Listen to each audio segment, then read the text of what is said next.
The second motion, which was filed a little over 36 hours ago, is in front of the hearing examiner, and he obviously has not had time to rule on that yet. In both cases, both motions, we take those motions very seriously. We think they raise important issues, not only for this case, but potentially for future cases. And so we want to give those motions careful consideration. We will not rule from the bench today. Those motions deserve more consideration than that. We would like written comments on both rulings when the hearing examiner makes them. He's made the first, he has a second one to make. And those written comments, of course, can be your objection, they can be your support. When the ruling on the second motion is made, a deadline will be set for the submission of these comments. So they'll all be in at an appropriate time to be set. We will rule on both motions in our final order in this case. We will also rule on the pending motions that have been filed to modify the protective ruling. And these are the motions that raise issues that are identical or similar, how you can quibble about it, to the issues that were raised in the DSM case. You're aware of those. So we'll rule on all of those motions in our final ruling, final order in this case. Now, with regard to today's hearing, this hearing was scheduled back on October the 3rd, 2013, over 6.5 months ago. And we think it is important to proceed with this hearing as it was scheduled over 6 months ago. All the witnesses are here. Some have come from out of town. Everybody at the front row here has prepared, worked very hard to get ready for this hearing. We just don't see a compelling reason to postpone this hearing, so we're going to proceed with it. We will conduct the hearing knowing that some documents labeled confidential or extraordinarily sensitive are under dispute. I would note that frequently in our proceedings, attorneys cross on confidential documents. In fact, attorneys cross on confidential documents all the time without requiring a closed session. You simply just don't name the number. But if it's unavoidable and we need to go into a closed session, we will expect each attorney who wants to cross on or direct on a document that's under dispute to simply announce before she begins her cross that I'm now going to cross on Exhibit XYZ2, which is under dispute as whether it should be confidential. That way, at least in the transcript, will be noted. And then, of course, at the end of the hearing, and at the end of the case, there'll be a final ruling on whether those documents should be confidential or whether those confidential designations should be removed, in which case those documents will become part of the public record of this case. So that's the plan. Any questions about that? Mr. Reisinger? Yes, Your Honor. I appreciate Your Honor's explanation there. I do feel that I need to state for the record that the course of action that Your Honor has proposed, which is to go forward with this hearing, assuming that all the information that's under dispute is in fact treated as confidential or extraordinarily sensitive. I do believe I need to state for the record that we would consider that to be at least a partial denial of our April 7th motion for ruling, which sought to declassify a lot of the information in Dominion's IRP that is marked as confidential.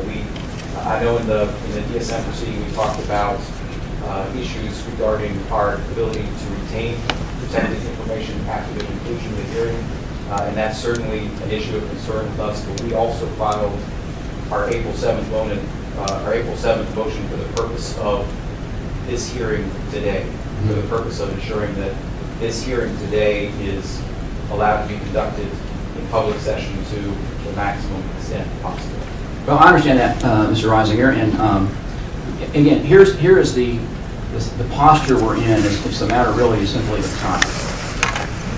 This IRP was filed last August, 8 months ago. Most of these documents you're challenging were in that IRP filing last August, 8 months ago. The protective ruling, the original protective ruling, was filed on October the 16th. Now, you challenged it in December with regard to what do you do with confidential documents, after the proceeding, and that's under consideration, and we're going to rule on that here as well as in the DSM case. We get a ruling on those similar motions.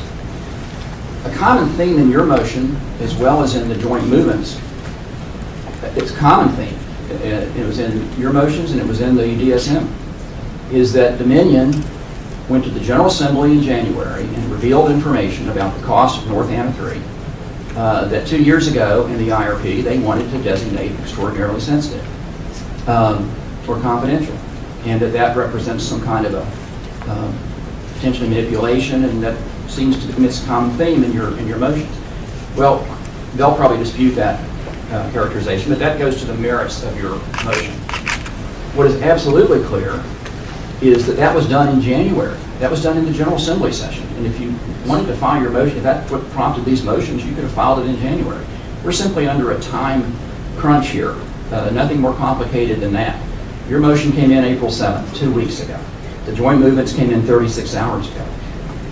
It's just really nothing more complicated than the time situation we're in, and we don't want to stop the whole train. You know, everybody's prepared for this for 6.5 months, which is sort of a, no pun intended, nuclear option to deal with this. So that's just where we are. And you know, if these documents become public later, because the merits of your motions are, the hearing examiner already found in your favor on a lot of these. You know, if you win, then these documents will certainly be part of the public record, and the public will have access to these documents in perpetuity. So that's what, this seems like the best we can do, given the situation we're in. Thank you, Your Honor. I appreciate that, and I understand that. I do want to clarify for the record, we did challenge one item of information regarding North Anna 3 development cost information, but in our motion for ruling, we actually challenged 19 separate categories of information, and the hearing examiner agreed with us with regard to 18 of those 19 separate categories of information. And we understand we could have filed this motion sooner, ideally. There was obviously a lot of information that was contained in the IRP that we felt did not need to be made secret. And so, to be honest, it took us some time to put together what we felt was a comprehensive, well-cited motion to present to Your Honors, and we tried to present it to the hearing examiner in time for him to review our motion, responses from the company, and come up with a well thought out finding, which we believe that he did. I'm sure you did think it was a well-reasoned finding. And we don't, you know, we're not announcing that your motions are time barred and barring any consideration because of the time that we're in the proceeding.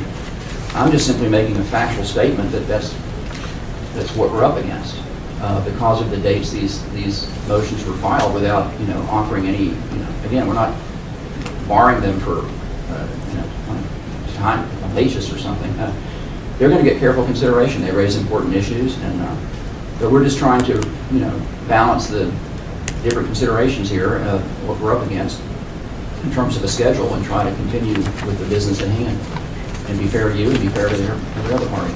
Your Honor, I appreciate that, and I'll sit down now. I think Your Honor could understand that as an attorney, I do have an obligation to state for the record our objection and our opinion that your course of action would constitute, in effect, a partial denial of our April 7th motion. Thank you. Well, you stated that for the record, so we do it. Thank you. Seems to be the best thing to do under the circumstances that we're in. All right, it's time for public witnesses. And we're going to start with State Senator Adam Evans. Senator, welcome.